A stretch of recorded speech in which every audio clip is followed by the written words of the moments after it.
Olá, sejam bem-vindos a mais um episódio do Conversas da Alma.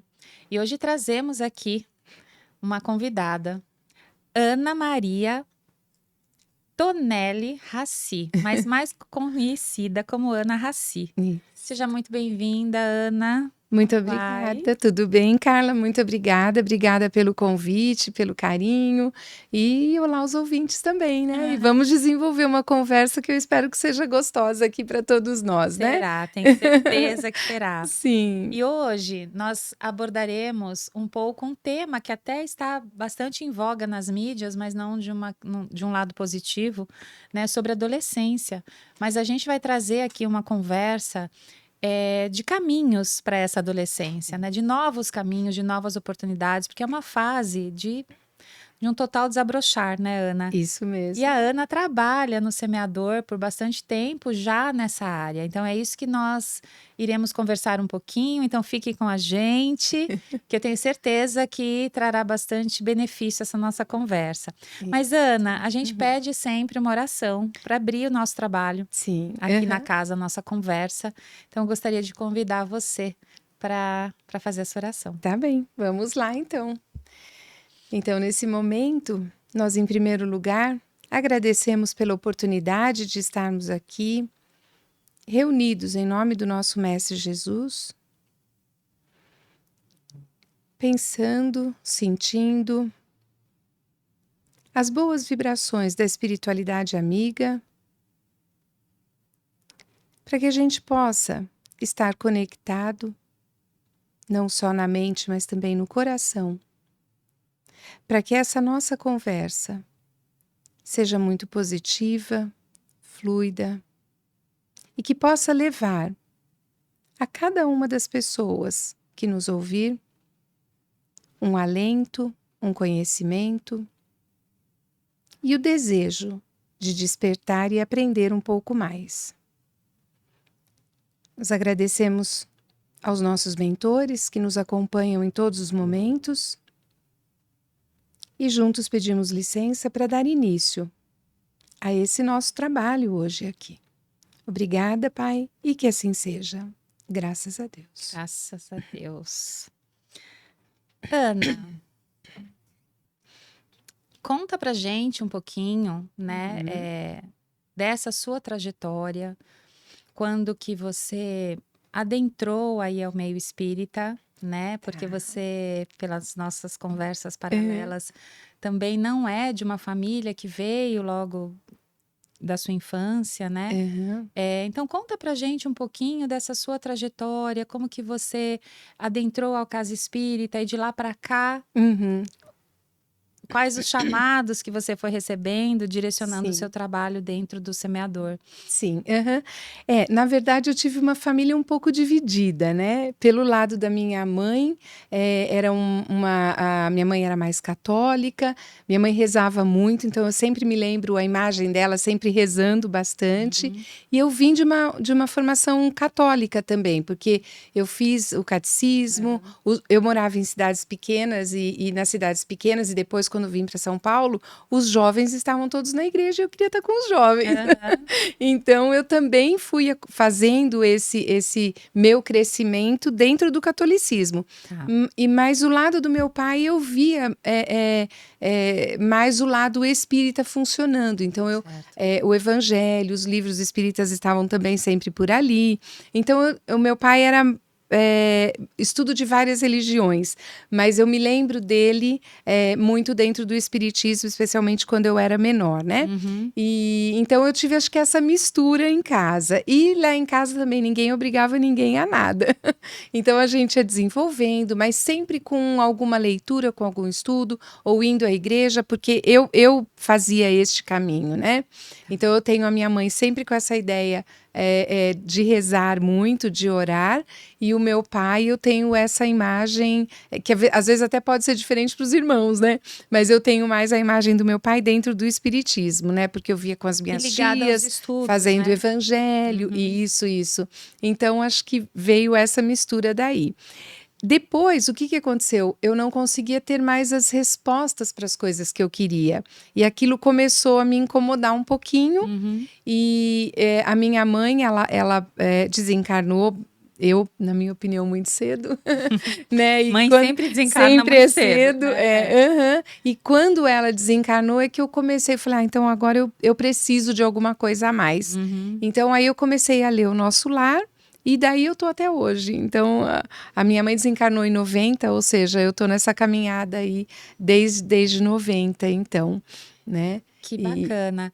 E aí você já falou algo importante para a nossa uhum, deixa aqui, aham, que você disse que você começou a frequentar mais as reuniões, os aham, encontros, porque você gostaria de estar com os jovens, né? aham, E aham. aí, o quanto isso, eu queria que você contasse um pouquinho pra Isso. gente, o quanto isso te impactou naquele momento que você olhando para trás. Aham. Então, porque às vezes quando a gente é jovem, a gente não consegue entender que o que a gente está plantando hoje, a gente vai colher um Sim, dia, né? sim. Eles são um pouco mais imediatistas nessa Isso, pressa de viver. isso. E aí, você olhando para trás, o que que Aham, você acha que isso contribuiu até para sua trajetória dentro do semeador? aham. Eu acho que contribuiu, assim, primeiro por esse contato mesmo e pelo olhar que eu tenho hoje para o jovem, que eu falo, eles são muito importantes, eles conhecem muita coisa, eles podem contribuir demais com o centro, com o conhecimento, não é só com tecnologia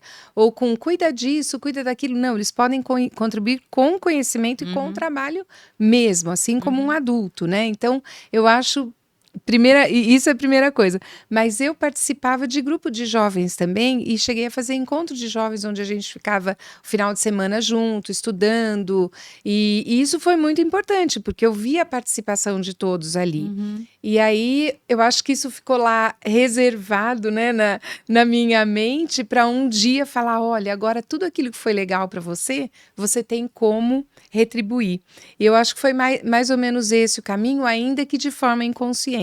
Uhum. Hoje é que eu tenho uma consciência maior disto, Sim. né? Então, quando eu fui para o centro, que eu comecei no semeador mesmo, os estudos, comecei assistindo palestras e tudo, e depois eu comecei o trabalho.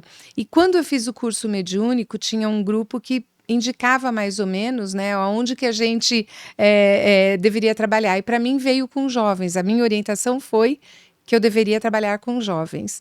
Então eu comecei na evangelização, na juventude, e depois é que eu fui para a mocidade. E eu não sei quanto tempo eu fiquei na mocidade, mas uma vez um jovem me perguntou assim: Você que é dona da mocidade? Você que é a fundadora e dona da mocidade? Eu falei: Não. Eu sou Mas, representante. mas aí eu falei assim: Estou há muito tempo por aqui. Essa cadeira é quase minha, né? Aham, E de lá para cá, assim, porque quando você começou, pensando até na sua trajetória, uhum, porque todos nós, quando começamos um trabalho espírita, né, é uhum. lógico que somos humanos, estamos aprendendo e Sim, nós vamos por tentativas, né? Ah, isso sim, daqui não tá dando muito certo, vamos mudar aqui, e assim alinhando e aham, melhorando cada vez mais a eficiência dos trabalhos dentro da casa espírita. sim. Nessa sua trajetória, que você já está há um tempo sendo a dona da mocidade e da evangelização Aham. juvenil, Agora não é, mais, eu saí. quais são, assim, esses percalços, que você contasse um Sim, pouquinho essa trajetória? Por quê? aham, Porque tem muitas casas que sentem dificuldade em iniciar esse trabalho com a juventude, com os isso. jovens. Às vezes pela falta de jovens, às vezes pela falta de instrutores ou uma pessoa que entenda essa juventude para que possa trazê-la para dentro da Aham, casa. Enfim, que você contasse um pouquinho, já que vocês já estão aham, com um trabalho um pouco mais sedimentados do que muitas outras casas que às vezes estão iniciando. Então, aham. contar como foi esse começo, É. as histórias.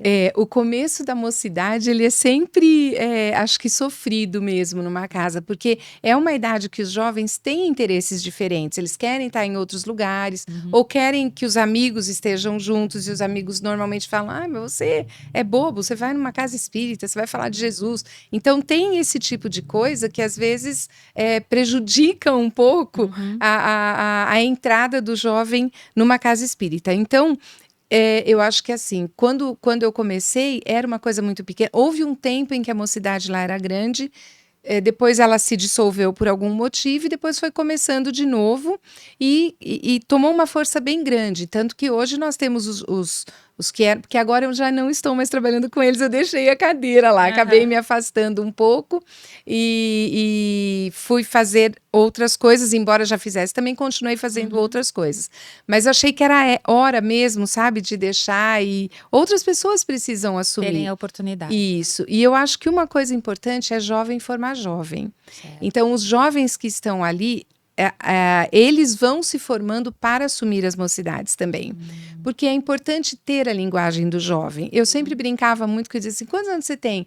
A idade lá era 16, 17, então eu estava sempre nos 15, 16, eu falei, agora eu já não consigo mais enganar esse tanto, né? Então, eu falei, não, é hora de deixar isso com eles. E realmente, outras pessoas trabalhavam comigo, trabalhava a Rita, o Dani e o Eric, e eles, o Felipe, era um grupo bem bacana que a gente tinha ali, né?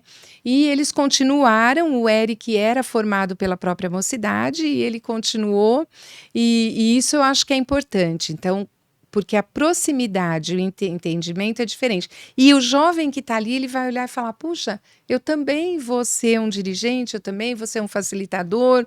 Então, isso anima na caminhada que ele vai fazer dentro do espiritismo. Eu acho isso fundamental. E uma coisa também, né, que a gente sempre ouve assim, o jovem é o futuro da casa espírita. Isso é uma coisa para a gente começar a derrubar, porque ele não é o futuro, ele é o presente. Ele está lá agora e ele precisa ser respeitado e visto agora, com toda a sua potencialidade. Então, a gente fez coisas muito bacanas ali. Eles se abriam com a gente. Não é uma terapia que acontece ali, mas a confiança que eles tinham com esse grupo, né, de evangelizadores que tinha ali era muito grande. Então, eles se abriam, a gente conversava muito. Os assuntos sempre foram trazidos por eles. Então, qual é o programa da mocidade? Isso era um problema. Isso que eu ia perguntar. O que acontece dentro da mocidade, né? Então, o jovem vai para lá e fala, estou indo para a mocidade. Então, o que acontece? Como você disse, eles vão trazendo os assuntos, mas tem um programa dos orientadores, né, dos facilitadores. Então, eu acho que eu era um pouco rebelde nisso, porque eu pedia para entregar o programa depois. Porque os temas eram trazidos por eles. Então, a gente fazia, olha, o que vocês gostariam de falar? Disso. E a gente sempre colocava a visão doutrinária em todos os assuntos que eles traziam. Do dia a dia. Do dia a dia, eram coisas que eles viviam. Então, por exemplo, falar sobre droga, bullying, namoro, ficar, sexo, tudo isso entrava na aula. E como é que a doutrina enxergava cada um desses assuntos. Então, eram sempre aulas que muita base em conversa, mas também dinâmicas, porque o jovem gosta de uma dinâmica também. Sim. Então, nós fazíamos brincadeira de batata quente com os assuntos, fazíamos debates, às vezes um grupo tinha que defender uma ideia, o outro outra, e eles às vezes tinham que defender a ideia que não era deles, mas precisavam encontrar argumentos. Por quê? Porque a ideia era sempre motivar o pensamento, né? E o respeito também. Então, essas coisas, elas sempre estavam presentes na aula. Sempre. E eram encontros semanais? Semanais. De 1 hora, 1h30? Então, era bem interessante, porque quando eu estava lá na mocidade, a gente tinha 1 hora de aula, mas a gente atrasava muito. Então, nós tínhamos um problema com a casa, porque eles diziam, olha, os pais estão lá fora esperando. A gente falava, gente, que problema maravilhoso. Os pais esperando os filhos saírem de um encontro na casa espírita. Então, para nós, isso era uma coisa maravilhosa. E chegou uma época que os alunos pediram para a gente aumentar o tempo. Certo. Então, nós começamos a fazer 1h30 de encontro, porque assim, os pais sabiam a hora que ia terminar e eles poderiam ficar ali, mas foi pedido deles, e isso eu acho que é muito rico.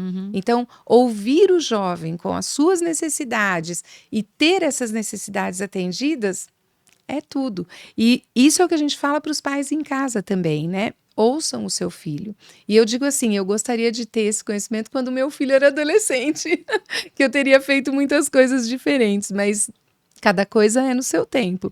E a gente pensando na juventude de hoje, né, a grande queixa de muitos deles, é essa falta de escuta sincera, dessa escuta real, desse não entendimento dos adultos sobre o momento que eles estão passando, deles se sentirem pertencentes a um grupo. Então, muitos até escolhem caminhos não tão saudáveis, vamos falar assim, mas só pelo fato deles quererem se sentirem pertencentes a um grupo. Então, esse sentimento de pertencimento, ele é muito evidente na adolescência, e principalmente entre os pares, né? Então, a gente sabe pelo desenvolvimento que na infância o núcleo familiar realmente é muito importante, não que na adolescência não seja, porque ele continua sendo, mas é o momento que o adolescente quer se espelhar em outros que não sejam somente os seus pais. Exatamente. E se ele tem um lugar seguro, então independente até da sua crença religiosa, mas é um espaço onde ele estará sendo acolhido, né? Vai ser debatido todos esses assuntos. Sim, vai ter a visão da doutrina espírita sobre aquela abordagem, mas eles estão construindo o sujeito, quem eles são e quem eles serão, né? Então eu acho que é muito importante realmente esse trabalho de mocidade, como você falou, e principalmente baseado na escuta do jovem. Porque senão vou eu, com o meu olhar de quem já viveu muita coisa, né? De uma pessoa que já mais madura, que está mais à frente em termos de idade, né? De olhar do mundo. E se eu não consigo ter essa sincronia com eles... Não funciona. Eles fogem. Exatamente. Né? Porque o que acontece? O jovem, a gente sabe, a criança, ela tem um pé aqui e um pé lá. Quando ela entra na pré-adolescência, ela finca pé na terra e ela vai mostrar que veio. E entender qual é o papel dela aqui. Para poder fazer isso, os pais que eram titãs, né? Eram os maravilhosos heróis. Quando eles eram pequenos, eles passam a ser, você não serve para mim. Eu quero descobrir quem eu sou, mas para isso eu preciso desconstruir você. E aí, aonde eu vou encontrar quem eu quero? É fora, é nos amigos. Então, os pais, eles entenderem que nessa época, que é a época mais temida pelos pais, o que eu vou fazer com o meu filho adolescente? Uma das coisas que eu digo é assim, primeira coisa, para de falar que seu filho é aborrecente. Porque você vai chamando essa energia, né? Então, ele não é, ele é um adolescente, ele está em crescimento, assim como você também já foi. E esquece dessa fase, que foi uma fase de conflito, de mudança no corpo, de mudança na voz, e de falar assim, quem sou eu aqui? Né? O que eu vou fazer? Então, aquilo que é do espírito vai estar se colocando nessa hora com mais força. Então, os pais, eles vão colocar limites, vão dizer os nãos e vão acolher ao mesmo tempo. Então, é encontrar esse equilíbrio entre o acolhimento e o limite. E é uma coisa que a gente hoje percebe que está faltando um pouco. Então, quando eles estão ali, eles são ouvidos, mas eles também ouvem aquilo que, olha, isso é legal ou não é e por quê? E a gente desenvolver neles esta consciência. Não sou eu que falo, isso não pode, isso não é legal. Eu digo assim, o que você acha? Então, vamos falar sobre isso? Cada um vai se colocando, coloca suas dúvidas, suas opiniões, e a gente chega num ponto que é o ponto em que a doutrina diz, está tudo inscrito em sua consciência. Então, eles sabem o que eles podem e o que eles não podem fazer. Né? E fortalecem essa ideia ali. E é super importante isso que você está falando, de chegar neste consenso, né? Quer dizer, você não vai trazer ideias prontas, fechadas, para impostas àquele adolescente. É porque ele não aceita isso. Ele não aceita. Não. Então, eu acho que é uma boa dica até nesse trato de você lidar, né? Com grupos, principalmente de jovens. Sim. Mas uma coisa que você falou que me chamou a atenção aqui, do espírito. Talvez muitos ouvintes nossos aqui não saibam tanto sobre isso. Dessa fase de que fincou o espírito, fincou o pé na terra. Explica um pouquinho o que é essa transformação, porque nós, enquanto espíritos, enquanto encarnados, nós também passamos por fases, né? Sim. Aqui, que também condizem com as fases de desenvolvimento que a psicologia estuda, com o desenvolvimento físico. Então, tudo tem uma inteligência maior. Então, tudo é combinado entre si, nada é aleatório. Mas as pessoas têm um pouco mais de conhecimento do desenvolvimento. Vai mudar os hormônios, vai crescer, vai nascer pelo, vai não sei o quê. Mas e espiritualmente? O que está acontecendo com o espírito nessa fase da adolescência, para os pais entenderem um pouquinho?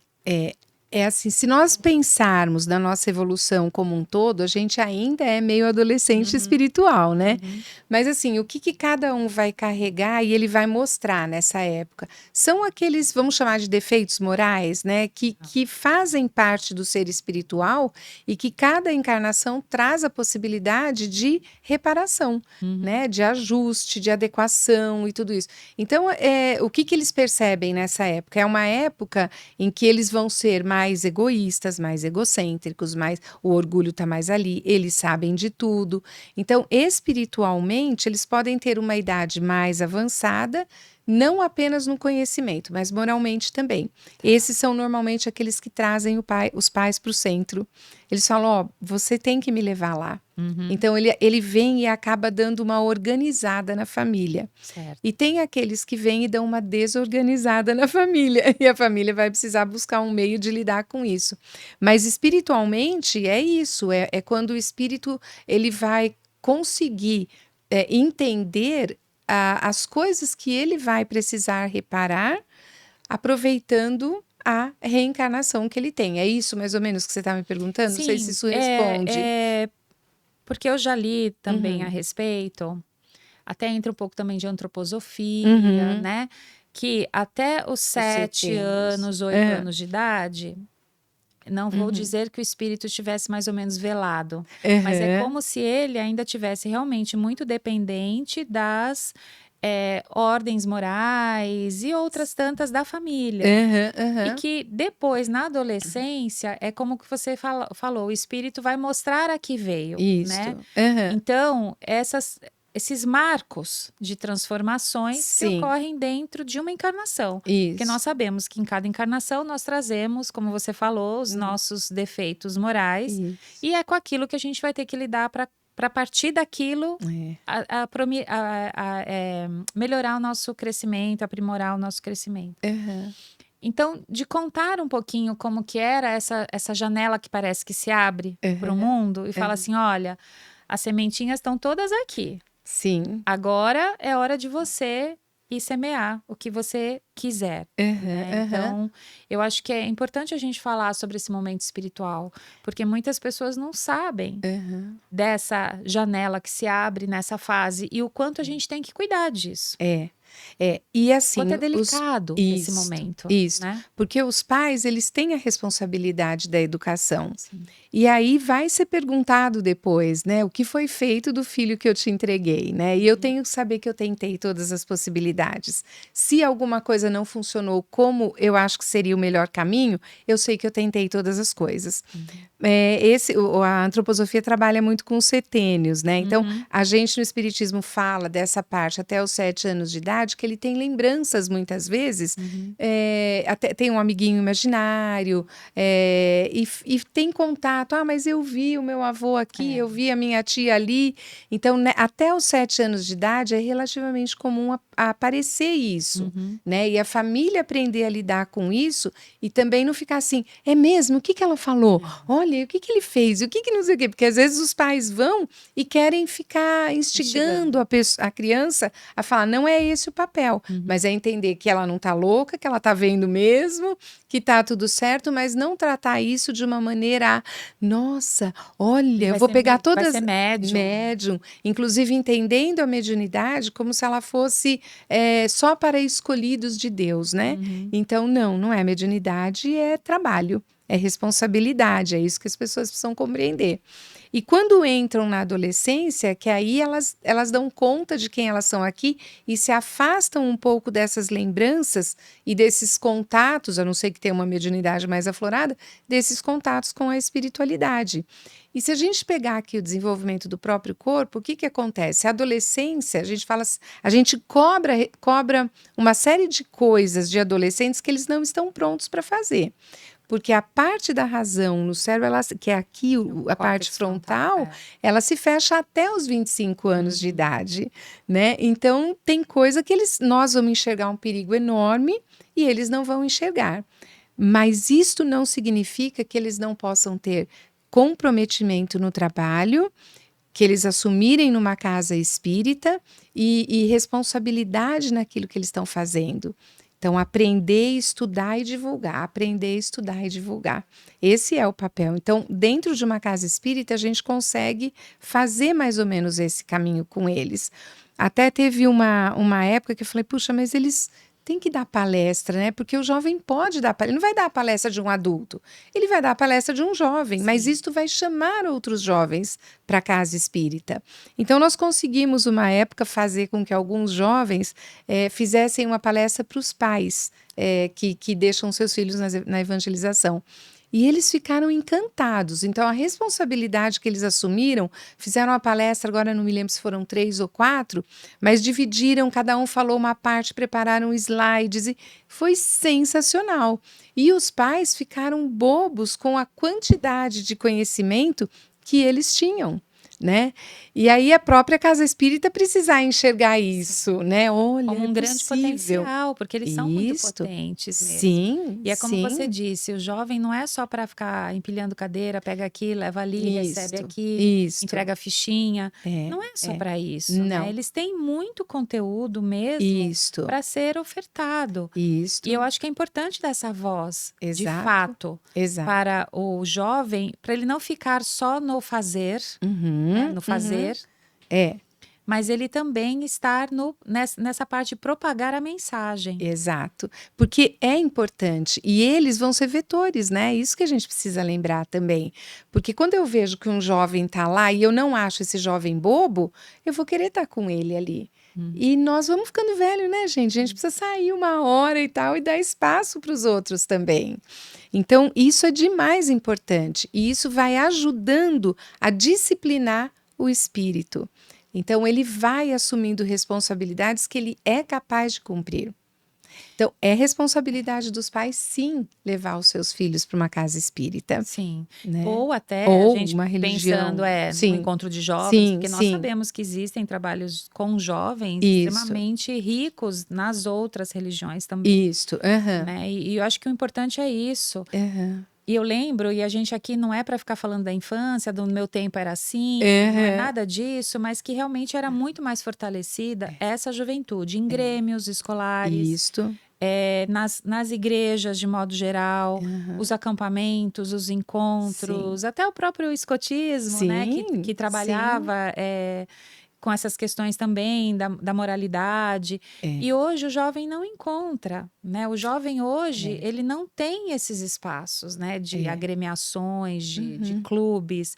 Então, de fato, ele vai buscar o pertencimento onde ele encontrar. Isto. Que está sendo na internet. Na internet. Numa grande parte das vezes, né? E que a gente não sabe para onde eles estão sendo levados, para eles se sentirem pertencentes. Então, é um alerta muito grande, não só para as famílias, mas para a sociedade. Isso. Por que a sociedade também não volta a organizar esses espaços, né? Então, espaços até esportivos, de jogos coletivos, não de atividades individuais, mas que eles estão lá se relacionando de alguma forma com outros jovens. Mas algo que você falou que é super importante é a disciplina. A disciplina do espírito, né? Então, como que a gente disciplina o espírito para atingir algo? Então, a responsabilidade, você vai ter que vir aqui todo sábado de manhã, porque é o encontro de jovens. Mas eu vou ter a festa. Não, mas essa é a sua responsabilidade, esse é o seu compromisso. Sim. Então, estabelecer compromissos com esse jovem, eu acho que é super importante, né? Não sei se você tem algo para falar. Inclusive, eu acho que esse é um ponto importante também, né? Às vezes, dependendo da região onde você está, às vezes o sábado não é o melhor dia para o jovem. Então, entender o que é melhor para ele também. Então, às vezes a casa também se ajustar ao que é melhor para o jovem, para que ele esteja ali.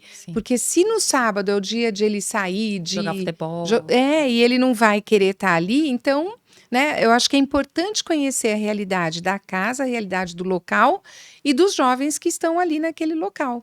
E isto é tão importante quanto o tema que vai ser falado, porque ele fala, pô, esse dia eu quero estar lá, né? Outro dia não é importante para mim. Esse tema eu quero pegar. Se eu chego com um programa pronto, ele fala, isso aqui eu não quero. Vai Então, parecer escola, vai né? Que eu vou parecer tendo que escola. estudar história, geografia, Isto, ciência e isto. matemática. E tudo que a gente não pode ter é a cara de escola para eles. Então, a disciplina pode se fazer independentemente daquilo ter uma cara de escola. É esse o ponto. Então, esse é o ponto de saber compreender o jovem e estar ligado ali, conectado com aquilo que é importante para ele, porque a gente vai tirar muita coisa boa. Né? A gente tem hoje os jovens que estão fazendo. Bom, eu tenho jovem que tem 3 filhos hoje. Mas não é bom ver isso. É maravilhoso. Porque você sabe que esses 3 filhos já estão ali encaminhados também, sabe? Então, são jovens que estão trabalhando, que estão no mediúnico, que estão no aprendizes. Sabe, eles já estão ligados ali com a casa. Então, por mais que eles tenham passado por faculdade, por uma série de coisas, às vezes eles no dão mercado de trabalho. Isto, às vezes eles dão uma afastadinha, porque falam, não consigo com essa frequência, mas quando eu consigo, eu venho. A gente tinha até caso de falar assim, eles já estavam fazendo curso de adultos, mas eles vinham para a mocidade. Ó, tô no de adulto, mas eu posso vir aqui também? Pode, vem. É acolhido. Por quê? Porque você vai ser o futuro dirigente daqui. Então, vem sim, vem ver quem é que está aqui. E, né? Ana, lá no semeador, porque a gente fala jovem, mas jovem pode ser de 13 a 20 e poucos anos. Sim, e sim. O assunto de um jovem de 13 é muito diferente de um jovem de 24, 25. Exato. Como que é feito isso? Tem subagrupamentos lá? Como que vocês organizaram isso dentro do Eu semeador? vou dizer para você que eu não sei como é que tá a divisão por idades assim hoje. Mas, por exemplo, colocar o de 13 junto com o de 17 já não é bom. Então, a gente precisa, não sei como está a divisão hoje lá, mas o que eu posso dizer é assim, o que funciona de 15 para cima, 16 para cima, a gente consegue ter uma faixa boa. Mas colocar 13 já é muito cedo. Então, até 13, 14 seria legal estar na parte da juventude. E a partir disso, entrar na mocidade. Então a juventude seria para os pré-adolescentes, entre aspas, e a mocidade para os adolescentes e jovens adultos. Isso. E aí eu sei que o semeador está com um outro grupo agora que chama GEDEM, e eles têm. Esse está online. E eles têm até 29 anos, se não me engano. Então, tem acho que de 18 a 29 ou de 16 a 29, alguma coisa assim. Mas aí eles estão num grupo online, tem pessoas de diversas regiões e tal, e eles fazem a conversa deles ali.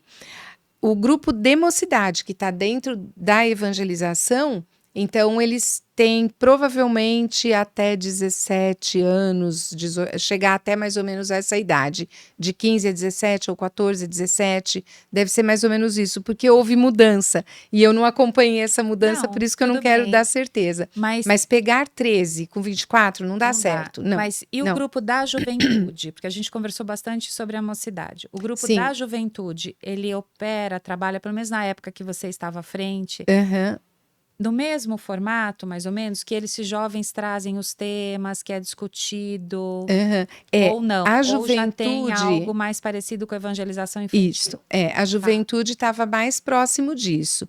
Depois parece que eles começaram a ajustar alguns temas, mas na juventude ainda estava mais nos moldes da evangelização. A mocidade é que ficava... como a mocidade era um lugar assim especial, então eu fui pedindo algumas coisas. Eu falava, gente, olha, eu preciso que seja assim. Eu consigo trabalhar dessa maneira. Se não for assim, a gente não vai conseguir. E foi assim que foi realmente crescendo, né? Porque teve dia que tinha 2 jovens. De repente, a gente ficou com 30 a gente chegou a ter 30 e poucos jovens numa sala de mocidade.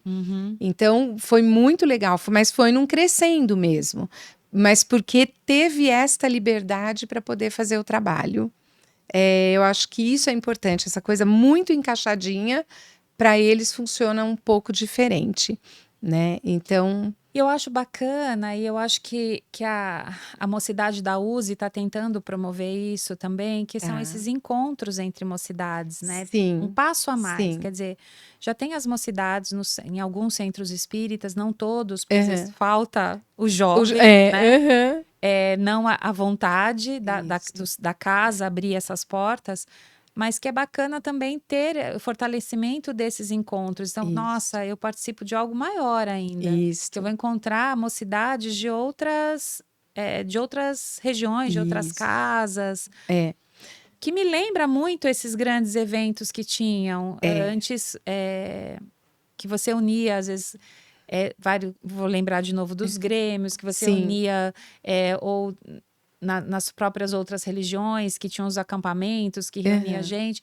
Então, quanto isso também é bacana. E talvez pensar que as casas pequenas, elas tenham, se elas não conseguem, porque às vezes tem um jovem só e ele quer muito, encaminhar para outras, né? Ó, aqui não tem, mas eu sei que aqui, eu acho que está faltando ainda um pouco mais de divulgação nesse oferecimento, nessa oferta, para que os jovens possam escolher.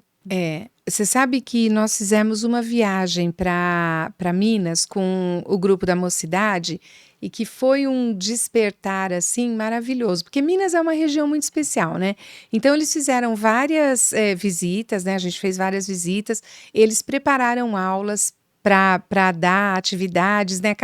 Cada um ficou com um grupo lá e eles é que prepararam, que montaram jogos, que fizeram e tudo para dar para as crianças das diferentes idades. Então, olha a responsabilidade que era. Ó, você vai ficar com o grupo da idade X. Então, à noite a gente se reuniu e falou, ó, tem que preparar, o que vocês vão fazer? Então, cada um ficou responsável ali por um grupo e e o aprendizado que foi ali, porque o grupo que eu fiquei, por exemplo, foi um jogo eles fizeram uma competição.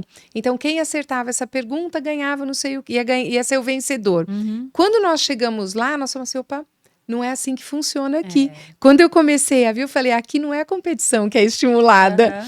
Então, eu chamei, eu falei, ó, não é assim que funciona desse jeito aqui. Para nós funcionava, mas olha a importância de conhecer o entorno. Falei, aqui funciona diferente, a gente vai ter que adaptar isso.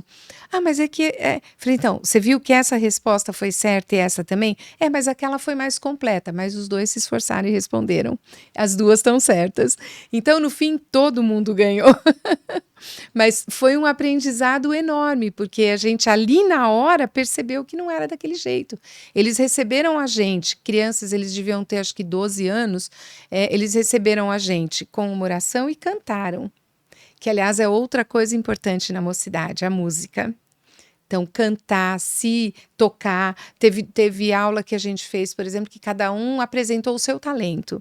Então, teve gente que levou uma comida, teve gente que tocou violino, teve gente que cantou, teve gente que declamou.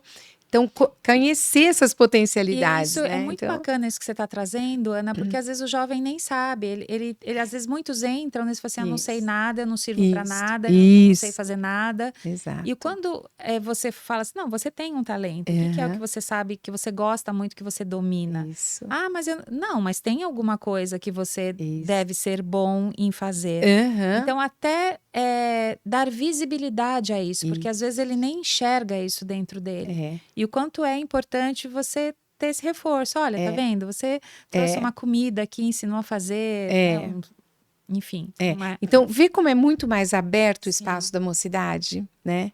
E aí foi esse intercâmbio que eles fizeram com o pessoal de Minas. E até hoje eles tem um grupo chamado Caravanas do Amor, e eles viajam caravanas, arrecadam coisas, vão até hoje para lá. Para Sacramento. Para Sacramento, isso, Conquista, Sacramento. Então, ficou ali, tá mais do que plantado, tá frutificando já, né? Então, mais do que uma vez, inclusive. Então, isso é muito bacana. Uma outra coisa que foi feita também foi depois que eles fizeram essa palestra para os pais, a gente deu um curso de oratória para eles. Chamou uma pessoa, foi na época da pandemia, o Passarinho deu para eles o curso de oratória e eles dominavam as coisas da tecnologia, aquilo que a gente estava quebrando a cabeça para abrir microfone, fecha o vídeo. Eles já estavam pondo post-it, não sei o quê, porque já dominavam aquilo, né? Para jovem, nós nunca, nenhuma vez precisamos falar, fecha o microfone. Agora, para os adultos, você sabia a conversa, o programa da TV. Passando, né? Fala, olha, e pedia 15 ligado aí, só fechado. E pedia 15 vezes. Mas onde é o microfone mesmo? Então, é muito diferente essa dinâmica, né? E eles fizeram este curso, depois eles montaram uma palestra, fizeram num outro centro, que é o Sementes de Humildade, do Bira. E nesse dia que eles fizeram a palestra para os jovens de lá, tinha jovens de centro de Barueri, de lá da Aldeinha, em Barueri, do centro de Barueri, e foi também a inauguração da juventude no Sementes de Humildade. Eles aproveitaram essa palestra para poder falar, ó, vamos abrir o nicho que está faltando aqui para a gente, né? E você acha que você tem casos de que alguns jovens desses foram realmente plantar em outros centros ou não? Uma delas, olha, a gente tem Já tá umas... como orientadora, né, de Isso. outros. Hoje, agora eu não sei se Não, tá, de mas casos até que esta passaram. época, sim, ela saiu, foi para uma mocidade de outra casa, começou a montar. Esses jovens fizeram palestra para esta casa que ela estava dando aula, então chegou a acontecer isso, sim, e Porque isso é foi muito bacana, né? bacana, foi muito bacana. Da divulgação desses jovens em outras casas. Isto, aham. Então foi feito um pouco disso. Hoje eu vejo uma mocidade do Neal, que é em Aldeia da Serra. Eu vejo muito movimento deles agora também, e tem sido bem bacana, porque eles vão fazer visitas, eu não sei, ou casa de acolhimento, ou, enfim, lugares diferentes, né? Mas eles se reúnem, eles vão fazer visitas, projetos, estão lá na mocidade também. Eu tenho visto bastante o Marcelo Lobato lá conversando com eles. Então, é uma coisa que você fala assim, poxa, que bacana, é jovem chegando, é a casa crescendo, né? E eles trazem relatos do quanto isso está impactando a vida deles. Então, esses jovens adultos que já passaram pela mocidade, eles trazem relatos para vocês do que mudou a vida deles, o fato deles Trazem. participarem de uma mocidade, uma juventude? Não, eles falavam assim, ó, se não fosse isso aqui, eu não sei. Porque, assim, a gente tinha casos até pesados, né, de jovem, às vezes, que já não queria mais viver. Então, ali tomavam, o encontro da mocidade tomava um vulto para eles, que eles se agarravam àquilo. Então, era muito... E viam a força que os outros davam. Então, quando um estava... A gente não precisava falar. Quando um estava mais entristecido, o outro já vinha, chegava perto, segurava a mão, abraçava.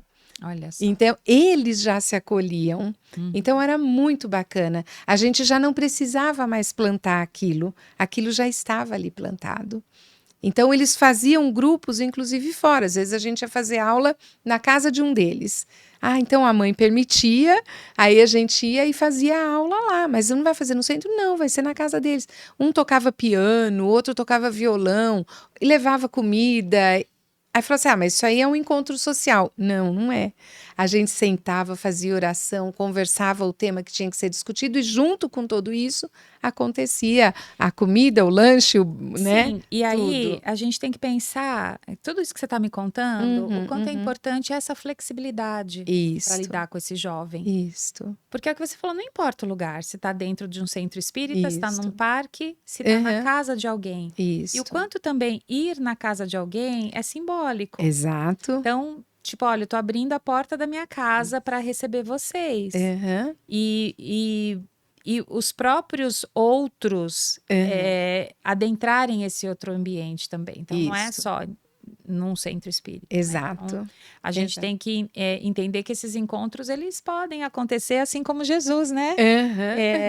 Pregava aí em todos os lugares. Não precisava de uma sinagoga, não precisava, era onde tivesse um grupo de pessoas falando sobre Deus, né? Ali estaria uma igreja, né? E a gente passava a lista de presença, viu? Quando era fora, a gente passava a lista de presença também, ou seja, era uma coisa marcada, mas só que ela tinha um formato diferente. Me lembro que uma vez o Francisco Gabilan foi num desses encontros na casa de uma pessoa. Então, era estudo, que o Gabilan foi, a gente falou, Gabilan, você não quer ir? E você conversa com os jovens nesse dia, eles querem saber sobre, se não me engano, era obsessão. E aí ele foi... A conversa rolou solta lá sobre obsessão, sabe? Super orientado, bacana. Sim. Dúvidas sendo tiradas, porque os adolescentes têm dúvida de tudo. De tudo. Ao mesmo tempo em que eles sabem que eles acham de tudo, eles têm dúvida de tudo, Mas né? quando eles encontram esse espaço para o diálogo, as perguntas vão vindo, vão surgindo. Exato. E que talvez seja realmente um formato mais interessante para esse jovem. Então, assim, não é... Hoje a aula vai ser sobre obsessão. Não é a aula vai ser sobre obsessão. A gente vai ter uma conversa sobre obsessão. Pensa no assunto, o que vocês querem saber. E a gente vai conversando. Em vez de falar assim, vamos ler o texto da página tal. Porque é isso que você falou, a gente não pode deixar muita cara de escola. Porque o jovem já fica lá de segunda a sexta na escola, tendo que entregar, Isso. né? Uma entrega muito grande. Aham. E ele falou: não quero algo igual, É, quero algo diferente para que eu possa, é, enfim, me ex- mostrar mais, conversar mais, me é, permitir mais nesse sentido. é verdade, é isso mesmo. E a gente é o adulto que precisa se ajustar. Porque quando a gente fala disso, a gente não está falando em permissividade, Uhum, que é muito diferente. uhum, A gente está falando em ajuste para uhum. aquilo que é importante e necessário. Então, a flexibilidade, ela precisa ser do adulto, né? Certo. E aí tem que ver qual é a casa espírita que está disposta também a isso, porque a gente não tem também como impor à casa espírita aquilo que a gente acha, Uhum. né? Mas um repensar. Então vamos pensar sobre isso, vamos ver se funciona, vamos experimentar, né? E E aí existe é uma coisa algum bacana. curso de formadores para lidar com a mocidade? Você sabe se tem, por exemplo, vamos supor que eu queira, Aham, sou dirigente de uma casa ou trabalhadora de uma casa que não tem a mocidade. tá. E eu tenho o desejo de abrir esse Uhum, espaço. uhum. Tem algum lugar que essa pessoa possa, enfim, pesquisar, se formar, se instruir, para que ela possa ter. Agora é uma pergunta assim É, que me surgiu na cabeça. sim. Como que a gente pode ajudar essas pessoas que querem abrir uma mocidade? É. Boa pergunta essa. Não, para saber se tem, porque Eu senão é não. algo para a gente se pensar também, Sim, né? eu não conheço, mas isso me lembrou, até tinha esquecido disso. Isso me lembrou que uma vez me pediram, eu acho que foi a Roseli. Foi a Roseli que me pediu, sim. A Roseli, ela é lá de aldeia também. E a Roseli faz mil coisas diferentes, assim. Ela é super bacana. E ela falou assim, Aninha, você não pode fazer uma vez por semana uma fala sobre de meia hora sobre como trabalhar com a mocidade espírita? Uhum. Então eu fiz, ela precisava de 10 Dez aulas, vamos dizer episódios. assim. 10 episódios. Então eu fiz e mandei para ela. Então eu tenho 10 episódios aí de 30 minutos falando sobre a mocidade. E aí eu mandei para ela e ela distribuía isso em grupos. E aí até cheguei a conversar com pessoas que queriam começar, como fazer e tal. E aí a gente, porque ela foi divulgando isso para muitos lugares. Uhum, uhum. E aí cheguei a conversar com pessoas sobre isso. Agora, o que eu acho que as casas espíritas fazem, mas dentro da evangelização. Certo.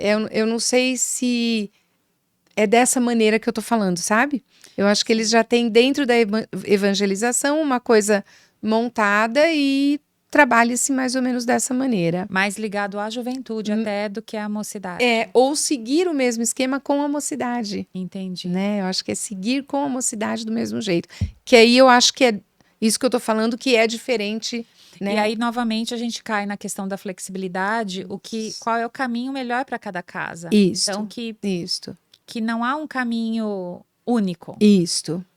Eu não estou Aham. falando nem de correto, nem de errado, porque não é essa a Não questão. é Mas qual é o isso. caminho Aham. único? Então, aqui nesta casa, desta Isso. forma deu certo para estes jovens. Exato. Na outra casa, não, um trabalho mais estruturado, com propósito, sei o quê, deu mais Isso. certo. Nesta casa, o trabalho voluntário, ele é super Aham. importante, e os jovens estão engajados no trabalho voluntário. Isso. Aham. Então, talvez, como não há uma diretriz geral, né, Aham. até da própria FEB, da FESP, eu acho que cada casa acaba procurando seu próprio Entender caminho. o seu público ali. Eu acho que é importante ter as percepções abertas para entender o público que ela tem. Uhum. Eu sempre vejo a mocidade um pouco dissociada dos outros programas da casa. Ah, Mas é uma visão minha e uma experiência minha, né? De repente, se as outras pessoas acharem que não é assim, tudo bem também. uhum. Mas eu vejo a mocidade um pouco dissociada pela característica do jovem, que não é da juventude, né? Até 13 anos você segura ali. Agora, depois disso, precisa começar a repensar, porque a forma que eles têm de ver a vida é outra. Uhum. E cada vez mais, né, tá mudando. Sim. E aí é assim, olha, hoje eles estão muito absortos, por exemplo, no celular. Então, se vai para aula de mocidade, essa é uma coisa que eu acho que precisa ser fechada. É sem o uso de celular. Aqui a gente vai ter o olho no olho. Vai ter a conversa, vai ter a fala. Porque o celular absorve. Ah, mas acontece que eu quero pesquisar. Pesquisar e trazer uma informação bacana, tudo bem. Mas ir para a rede social, não. Né? Então, por mais que eles sejam muito conectados, que eles falam assim, o celular é meu braço. Ele é uma extensão do meu braço. Né? Então, fala, aqui a gente vai dar atenção a outra coisa. Né? E tudo bem para eles. E eles tudo, começam. Mas porque eu acho que o interesse acaba. Quando o jovem tem esse interesse, aí sim ele desliga do celular. Sim. Agora, se aquilo não está tão interessante, aí ele vai vai procurar fugir. onde tem o interesse. Exato. E é muito bom isso que você falou, porque hoje é uma grande questão nas mídias sociais, na internet. A legislação da proibição do uso de celulares dentro das escolas. O quanto isso está impactando não só os jovens, mas acho que toda a humanidade, toda a população, desde crianças até adultos, o uso inadequado. Porque o que a gente sempre traz é que tudo é permitido, né? Mas tem que saber usar. Então, a ciência, o avanço da ciência também foi uma conquista, uma permissão, faz parte do progresso da humanidade. A tecnologia faz parte do progresso da humanidade.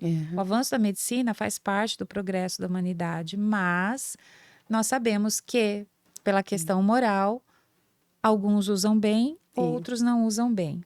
Então, eu acho que é importante a gente trazer para essa conversa também, e aí eu gostaria que você falasse um pouquinho, dentro da sua realidade, dicas e conselhos para esses pais, porque é bacana ter esse momento da mocidade, mas o jovem precisa mais do que isso. Ele precisa sentir esse pertencimento dentro da sua família. É por isso que eu falei, não fala que ele é um aborrecente. Entende quem ele é. Olha para esse seu filho como um ser espiritual. Sim. Né? E que está ali sob a sua responsabilidade. Então, não dá para delegar a responsabilidade da educação, nem para a escola, nem para ninguém. Isso é uma coisa muito importante ser falada. A escola, ela é responsável pela transmissão do conhecimento. Mas a casa, o lar, ele é responsável pela educação dos sentimentos. E é isso que às vezes os pais estão esquecendo, porque estão chegando em casa estressados, cansados. Então a tela é uma liberdade. Sim. Então os pais ficam ali na tela e os filhos ficam também, nossa, que sossego. Mas com isso eles estão deixando de pensar, de desenvolver, de acolher, de integrar, de respeitar, estão esquecendo tudo isso. Então, acho que uma das coisas que a gente precisa lembrar muito é que o lar é o local onde se educam os sentimentos. Eu não tenho dúvida disso.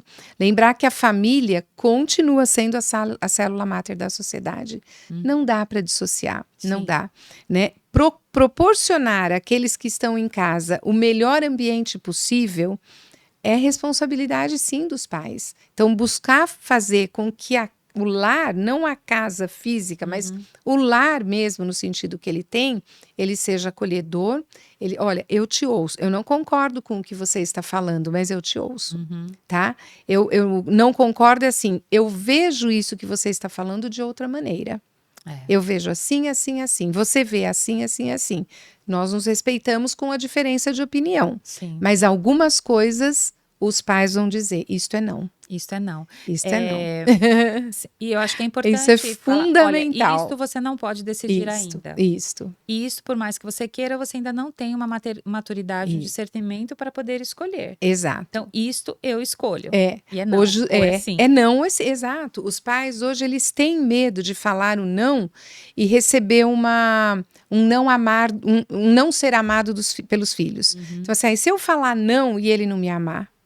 E se eu falar não e ele for para as drogas? E se eu falar... É muito medo de falar um não achando que alguma coisa ruim vai poder acontecer.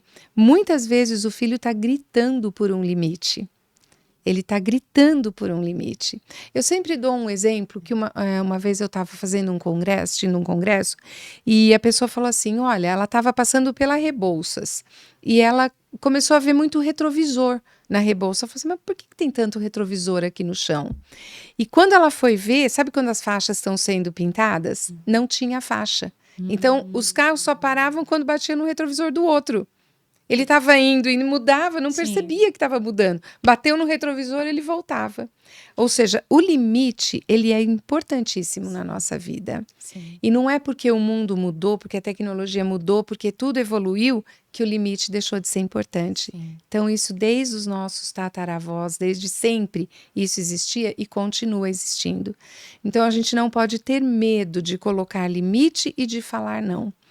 É porque o não dá mais trabalho também. Muito trabalho. Ainda mais com adolescente, porque ele vai É. te argumentar, e aí você vai contra-argumentar, e aí ele vai argumentar, e É. você vai contra-argumentar. É. Hoje, meus filhos são Aham. adultos, mas Aham. também todos passaram pela Sim. adolescência. E o quanto é mais cansativo você falar o não do que você falar o sim. Mas E o manter o trabalho da educação é cansativo. Sim. Eu acho que a maior tarefa que existe no mundo é educar um ser. Uhum. É a tarefa mais nobre e também a mais trabalhosa. Sim. Então, só que a permissividade está levando a gente nesse ponto que a gente está. Então, a gente tem uma geração hoje muito frágil emocionalmente. Muito frágil. Eles quebram com qualquer coisa. Uhum. E não sabem bem para onde ir, nem o que fazer, e nem nada disso. Então, é uma geração que precisa emocionalmente ser fortalecida. Mas os pais precisam compreender o seu papel. E você fala assim, mas tudo é culpa dos pais? Ninguém está falando em culpa. Nós falamos em responsabilidades assumidas frente aos papéis que a gente tem na vida. Uhum. E o papel dos pais é, sim, educar, colocar limite, falar não, acolher, ouvir, respeitar. É tudo como isso. você falou, é educar o sentimento. Educar sentimentos. Que eu acho que é a parte realmente mais difícil. Isso. Porque o desenvolvimento cognitivo, Sim. a criança frequenta a escola, ela lê, ela se interessa. E eu acho que é mais natural. É a parte mais fácil, o cognitivo. Mas lidar com as emoções e com esse jovem que está nessas turbulências hormonais ainda, quer dizer, tudo está extremamente aflorado dentro dele. Então, até um simples pegar um copo d'água, quer dizer, eles estão crescendo tanto que chega uma hora, eu falo assim, nossa, mas eu vinha com o braço até aqui, eu pegava, agora eu desmonto, porque meu braço cresceu, eu não dei conta que meu braço cresceu. Isso. Então, são coisas tão, às vezes que a gente percebe, nossa, você é um desastrado, você derruba tudo, você não tá... Não, não é. Porque antes o braço dele vinha até aqui, agora vai até ali. E ainda não deu tempo desse cérebro amadurecer essa informação. Exatamente. Né? Então, a gente imagina o tanto quanto é sofrido o adolescente, porque ele sabe que ele não é mais criança e às vezes ele quer se comportar como uma criança e o mundo adulto ainda é muito distante para ele.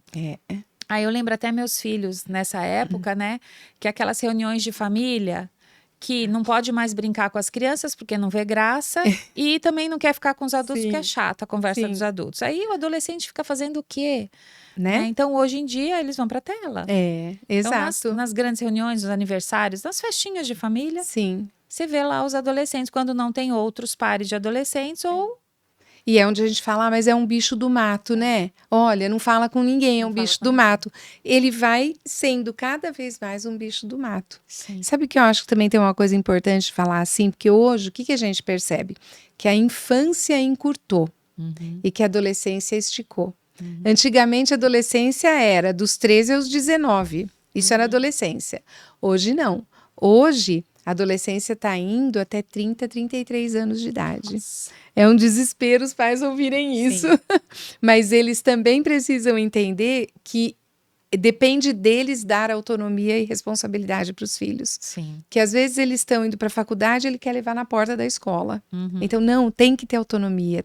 Mas é perigoso. É perigoso mesmo. O mundo mas ele é tem perigoso. que lidar com esses perigos. Exatamente. Olhar para o lado, saber atravessar uma rua. Ele tem que cair e ralar o joelho. Não dá para pôr almofada toda hora que ele for cair.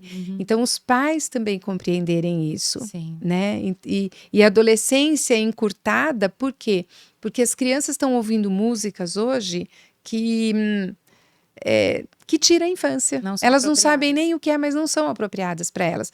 Então, quando a gente fala de levar um filho para a evangelização, é sim responsabilidade dos pais. Vai para a religião que quiser, vai para onde achar importante, mas dá esse norte, porque aquilo vai ficar plantado ali. E ele vai começar a ter discernimento entre aquilo que é bom para a vida dele e aquilo que não é. Né? Mas não é só na casa espírita, vai aonde você achar importante. Sim. eu ouço bastante assim, não, eu não vou impor uma religião aos meus filhos. Eles vão escolher quando crescerem. Aí passou o tempo. Não, e Porque como vão você está escolher se eles nem moldando um ser. conhecem? Para você escolher algo, você tem que conhecer. Isto, Então, se você quer comer uma maçã ou uma banana, se eu não sei nem o que é uma maçã ou o que é uma banana, isto, como que eu vou escolher? Eu vou escolher isto. aleatório porque eu não conheço nenhuma banana nem uma maçã. Aham, Então, eu acho que tem que realmente levar até para que ele tenha aham, esse repertório para poder fazer uma escolha isso. futuramente. Agora, se não levar em lugar nenhum, não é que você está impondo a sua religião, você está impondo os seus.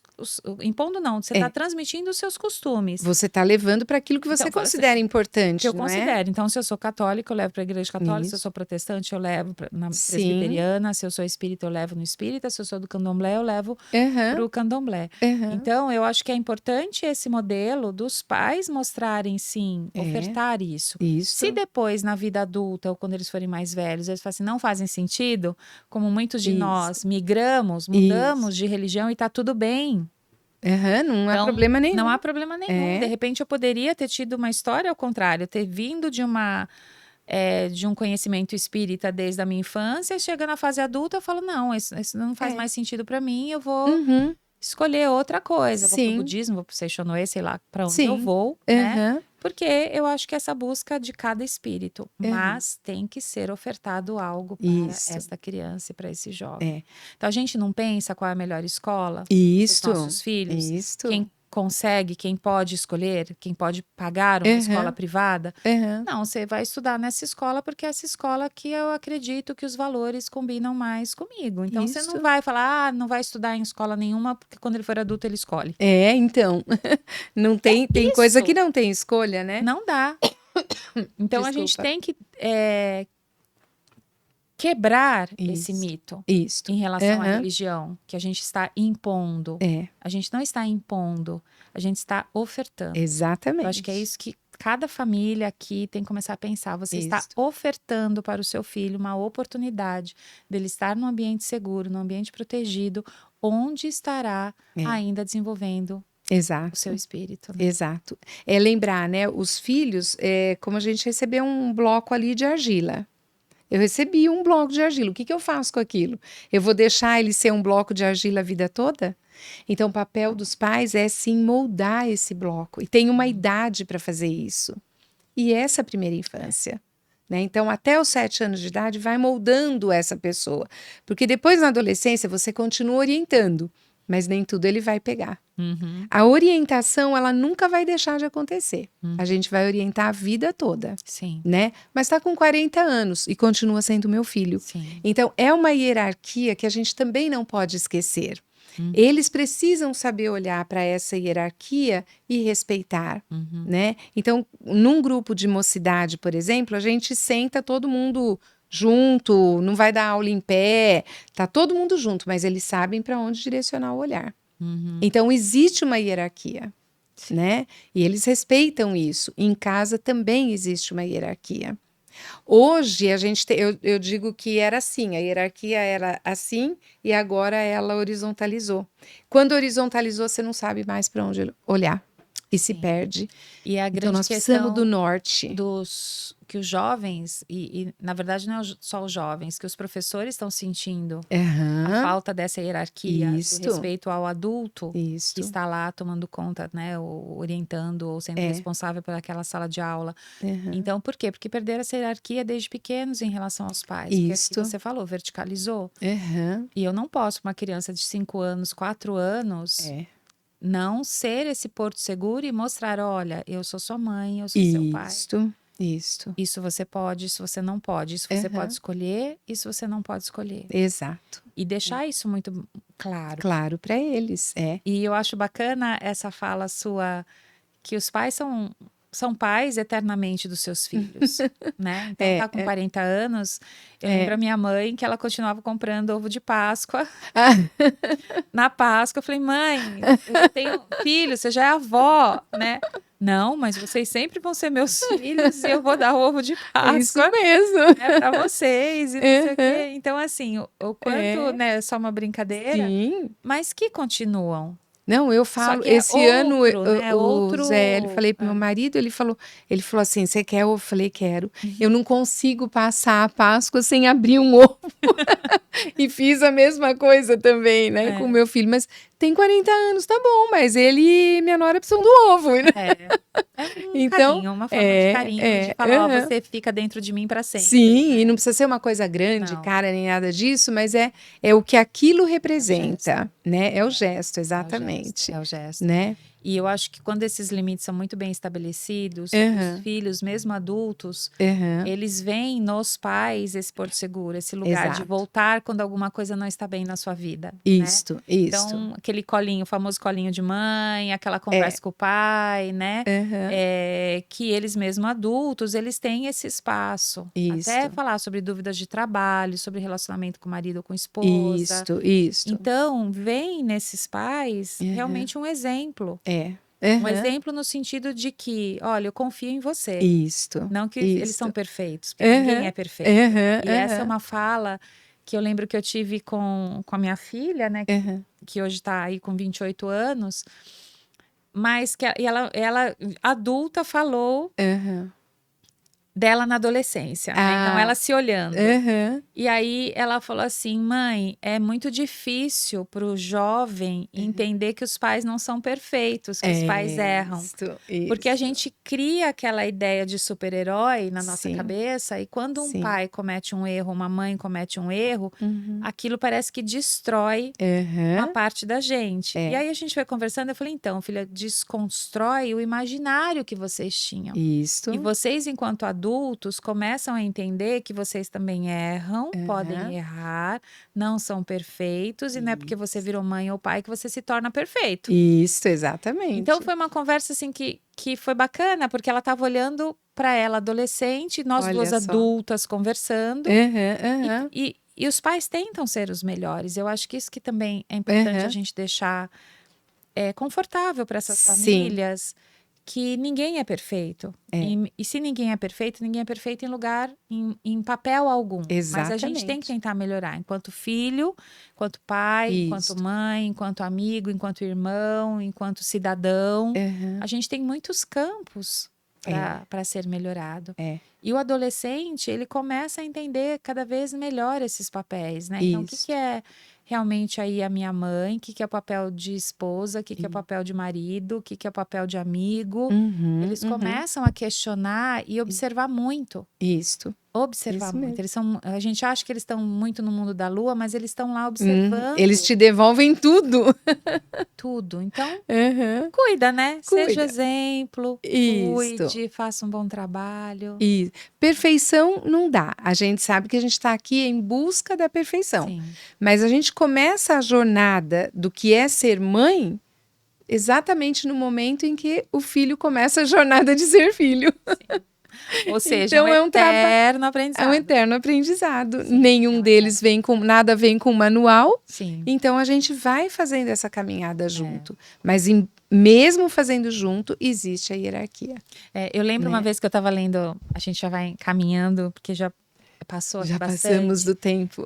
Mas uma frase, acho que do Steiner mesmo, que ele Aham, falava assim, que toda mãe, que ele estava falando no caso da maternidade, aham. sempre tem o primeiro filho. Todos os filhos são primeiros. Exato. E Aham. aí, aquilo falou assim, nossa, a gente fala, não, primeiro filho, segundo filho. Não, todos os filhos são primeiros, que é a primeira vez que você está tendo o segundo filho, é a primeira vez É, que você está tendo o terceiro filho, é a primeira vez que você está tendo o primeiro filho. é. Então, sempre é um primeiro filho, porque ele está Isso. nascendo num outro contexto, numa outra realidade. Você já não é a mesma mãe do primeiro filho, Isso. então agora você é a Aham. mãe É. novamente de um, né, De um outro. de E um outro cada um filho. é uma individualidade, vem com as suas características. Então, às vezes, aquilo que você ofereceu para um não vai Não ser funciona. possível para o outro. E isso é claro, até para gêmeos, Sim, né? univitelinos, Sim, sim. exatamente. Não é a Então, mesma coisa. é. Mas, Ana, a gente teve uma conversa super boa aqui sobre a importância de levar os jovens para evangelização na Uhum, infantil, depois na juventude e dar o uhum. espaço para a mocidade. Isso. O que você gostaria assim de falar para finalizar? Algum recado que você queira dar aqui para os dirigentes ou trabalhadores de casas espíritas ou para as famílias, enfim, o que vier no seu coração. Vamos lá. Bom, eu acho que o que eu diria é assim: olha para o seu filho, cuida do seu filho, ouve o seu filho, leva, orienta. Não tenha medo da função de mãe.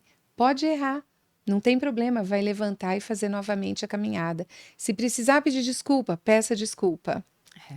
Mas seja mãe, seja pai, assuma essa função com todo o amor e responsabilidade que te é possível assumir. Acho que é isso. O lar é onde se educam sentimentos. Acho que é isso. Então, Ana, Leve para algum lugar, porque é sim. responsabilidade nossa, sim, levar os filhos para uma orientação nesse sentido espiritual, religiosa. E pensando que a gente fala que filho dá trabalho, mas tem aquela máxima, né? Que você o que você prefere, ter trabalho todo dia, assim, o dia todo no começo, ou você ter trabalho todo dia o resto da sua vida, né? Exatamente. Então, no começo, a gente tem que dar esse aporte muito grande de energia e de cuidado e de olhar, mas depois É, tudo vai se acalmando, é. né? E é um E você momento de vai turbulência. aplaudindo de ver o voo dos seus filhos para um Isso. lugar bonito. Isso. Eu falo pro meu filho, às vezes eu dei trabalho para você, né? Porque eu era muito rígida, eu mudei bastante, eu acho, né? Não sou um poço de candura, mas eu acho que eu mudei muito a forma, né? Com tempo, estudo, vivência e tudo, eu fui mudando a minha forma. E eu digo, meu filho, eu te dei trabalho. Ele falou, mãe, também não fui um moleque fácil, né? E a gente foi se entendendo aí no caminho, corrigindo o que precisava, e enfim. Sim. É isso, né? Suave, suave não é, mas a turbulência faz parte do crescimento. Sim. Então é saber, aprender a olhar para isso para viver melhor. Então, Ana, muito obrigado. Eu que agradeço. Você aqui que está conosco, né, seguindo aqui o nosso canal.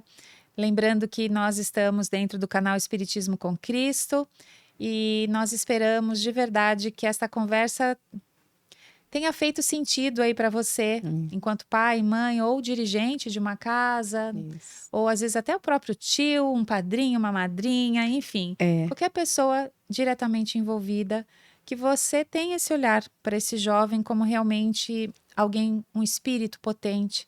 Então traga para perto e a gente tem certeza que a gente vai construir aí uma humanidade melhor, Sim, né? é Então, muito isso. obrigada, Ana. Obrigada. Sigam, compartilhem. Até a próxima. Até a próxima. Obrigada pela oportunidade. Obrigada a todos e até uma próxima.